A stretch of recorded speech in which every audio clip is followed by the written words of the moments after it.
অৰ্জুন ভোগেশ্বৰ বৰুৱালৈ ৰাজ্য চৰকাৰৰ সন্মান বিশিষ্ট ক্ৰীড়াবিদগৰাকীৰ নামেৰে নামাকৰণ সৰু সজাই ক্ৰীড়া প্ৰকল্প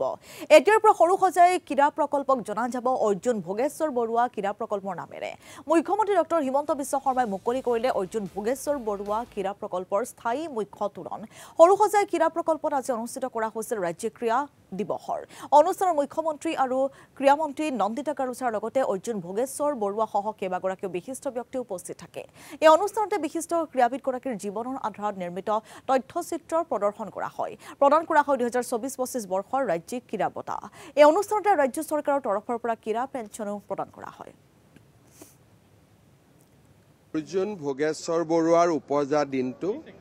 সমগ্ৰ ৰাজ্যই ক্ৰীড়া দিৱস হিচাপে পালন কৰিছে আজিৰ এই সুন্দৰ দিনটোতে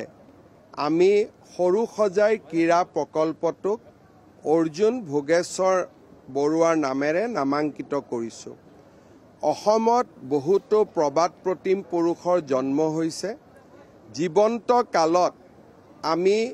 তেখেতসকলক যি ধৰণে সন্মান জনাব লাগিছিল বহু ক্ষেত্ৰত আমি সন্মান জনাব পৰা নাছিলোঁ ভাৰতৰত্ন ভূপেন হাজৰিকাও ইয়াৰ ব্যতিক্ৰম নহয় ৰাজ্য চৰকাৰে সেয়েহে এক ঐতিহাসিক সিদ্ধান্ত লৈছিল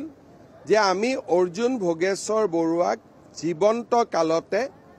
আমি তেখেতৰ নাম জীয়াই ৰখাৰ প্ৰচেষ্টা ল'ম আৰু তেখেতে যাতে তাক স্বচক্ষুৰে দেখি যাব পাৰে আজি সৰু সজাই ক্ৰীড়া প্ৰকল্পক অৰ্জুন ভোগেশ্বৰ বৰুৱাৰ নামেৰে উৎসৰ্গিত কৰি আমি সঁচাকৈয়ে নথৈ আনন্দিত হৈছোঁ কৃতজ্ঞ অসমীয়াই অৰ্জুন ভোগেশ্বৰ বৰুৱাক কৃতজ্ঞতা জনোৱাৰ এটা সুযোগ পালে আজি ক্ৰীড়া দিৱসত নেশ্যনেল গেমছত বঁটাপ্ৰাপ্ত খেলুৱৈসকলক চৰকাৰী চাকৰি আৰু সুব্ৰত কাপত চূড়ান্ত প্ৰতিযোগিতাত চেম্পিয়ন হোৱা বেতকুচি হাইস্কুলৰ খেলুৱৈসকলক সম্বৰ্ধনা জনোৱাকে আদি কৰি বহুতো ক্ৰীড়া ৰত্নক আজি আমি স্বীকৃতি দিছোঁ মই সকলোৰে উজ্জ্বল ভৱিষ্যত কামনা কৰিছোঁ